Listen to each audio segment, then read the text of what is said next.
ইন্দ্রাণী গাঙ্গুলির এবার তীব্র সন্দেহ প্রকাশ করলো মেঘার প্রতি। হ্যাঁ বন্ধুরা, ভিডিওটা লাইক দিয়ে দেখতে থাকুন। যে মুহূর্তে কিনা আয়ুষ এবং ঈশান অনুশ্রী মিলে বেধড়ক মারধর করতে থাকে ওই কিডন্যাপারদেরকে, এবং এক পর্যায়ে কিডন্যাপার যখন কিনা ধরা পড়ে যেতে নেয়, ঠিক সেই সময়ই হঠাৎ করে সেখানে হস্তক্ষেপ করে মেঘা যখন কিনা সেই কিডন্যাপারকে পালাতে সাহায্য করে। অন্যদিকে ইন্দ্রাণী গাঙ্গুলি বলতে থাকে মেঘাকে যে মেঘা, তোমার সাহস তো কম না, যেখানে কিনা আমি তোমার চোখের সামনে আমি সেই কিডন্যাপারের আর একটু হলে চেহারাটা দেখে ফেলতে পারতাম, কিডন্যাপারকে আমি হাতে নাতে ধরে ফেলেছিলাম, ওকে ও সর্বোচ্চ শাস্তির ব্যবস্থা করতে পারতাম, সেই জায়গায় তুমি ওকে এখান থেকে পালাতে সহযোগিতা কেন করলে বলো মেঘা। ঠিক সেই সময় মেঘা যখন কিনা বলতে থাকে যে মুনি, তুমি সমস্ত কথা কী বলছো বলো তো, এই সিচুয়েশনে আমার যেটা ঠিক বলে মনে হয়েছে, যেটা করাটা আমার মনে হয়েছে যে তোমার জন্য ভালো হবে, পরিবারের সমস্ত লোকেদের জন্য ভালো হবে, সেটাই ভেবেই আমি সমস্ত কিছু করেছি। উল্টো তুমি আমাকে সন্দেহ করছো, তোমার এটা কেন মনে হচ্ছে যে আমি সেই কিডন্যাপারকে এখান থেকে পালাতে সাহায্য করেছি বলো তো, এতে করে আমার কী লাভ হবে? আমার কি ব্যক্তিগতভাবে তোমাদের সঙ্গে কোনো শত্রুতা আছে, না ওই কিডন্যাপারের সঙ্গে আমার কোনো সম্পর্ক আছে যে আমি কিডন্যাপারকে সাহায্য করবো বলো তো? আমি তো শুধুমাত্র তোমার সুরক্ষার কথা মাথায় রেখে সমস্ত কিছু করেছি। অন্যদিকে আয়ুষ যখন বলতে থাকে যে মা,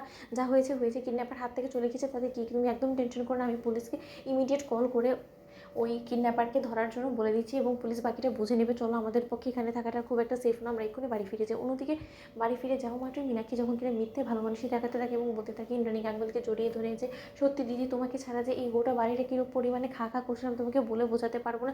এবং দেখো না, ওই কুসুমটাকেও কী পরিমাণে স্বার্থপর না হলে ও তোমার বিপদের কথা জেনে ও মালদায় বসে আছে, ও এখনও পর্যন্ত বাড়িতে এলো না। অন্যদিকে এই কথা বলতে না বলতে এই কুসুম যখন চলে আসে এবং বলতে থাকে যে ছোটো ম্যাডাম, আপনি আমাকে মনে করেছেন এবং আমি এই বাড়িতে আসবো না, সেটা কী করে হতে পারে বলুন তো? অন্যদিকে ইন্দ্রাণী গাঙ্গুলি বলতে থাকে যে শোন ছোটো, তোকে একটা কথা বলে দিচ্ছি, আমার এই বাড়িতে অনুপস্থিতিতে যদি কেউ সব থেকে বেশি খুশি হয়ে থাকে সেটা যে তুই, সেটা আমি খুব ভালো করে জানি। এবং তুই কুসুমের উপরে প্রশ্ন তুলছিস, কুসুম পৃথিবীর যে প্রান্তে থাকুক না কেন, এই পরিবারের বিপদের কথা জেনে ও কোনো মতেই সেখানে চুপ করে হাতে হাত রেখে বসে থাকতে পারে না। সেটা ও আরও একবার আজকে প্রমাণ করে দিয়েছে। ও যত দূরে থাকুক না কেন, ও সেখান থেকেও আমাকে বাঁচানোর জন্য সম্পূর্ণরূপে সমস্ত ডিরেকশন দিয়ে গিয়েছে, এবং তার দৌলতেই আমি আজকে সুস্থ সবলভাবে তোর সামনে জীবিত অবস্থায় ফিরে এসেছি। ঠিক সেই সময় রাজশেখর গাঙ্গুলি যখন বলতে থাকে যে জানো তো ইন্দ্রাণী, কেন জানি না আমার মনে হচ্ছে যে সম্পূর্ণটা আমাদের পরিবারের লোকেরই করা, এবং আমাদের পরিবারের মধ্যে এমন কেউ বিশ্বাসঘাতক আছে যার উপরে কিনা বিশ্বাস করে আমরা অনেক বড় একটা ভুল করতে চলেছি, এবং তার প্রতিটা চালে আমরা পা দিয়ে দিচ্ছি নিজেদের অজান্তে, এবং সেই এই খবরটা দিয়েছে। নতুবা তুমি ভেবে দেখো না, যে আমাদের পরিবারের থেকে যদি এই খবরটা না বেরিয়ে থাকে, তাহলে কে এই পাকা খবরটা ওদেরকে দিল, ওই কিডন্যাপারকে, যে তুমি আজকে একা বেরিয়েছো, তাও আবার শঙ্করকে নয়, অন্য একজন ড্রাইভারকে নিয়ে, এবং তুমি মন্দিরের দিকেই যাচ্ছ, এবং সেখানকারই একটা গোপন আস্থানে তোমাকে নিয়ে জিম্মি করে রেখেছো। তুমি একবার ভাবতে পারছো এই জিনিসটা? ঠিক সেই সময় ইন্দ্রাণী গাঙ্গুলি বলতে থাকে যে এই সমস্ত কিছুই তো আমার মাথা কাজ করছে না, ভেবে ভেবে আছে, এবং এই মানুষটা ঠিক কে সেটাকে আমাকে এখন খুঁটিয়ে বের করতে হবে, এবং সেটা যত শীঘ্রই সম্ভব।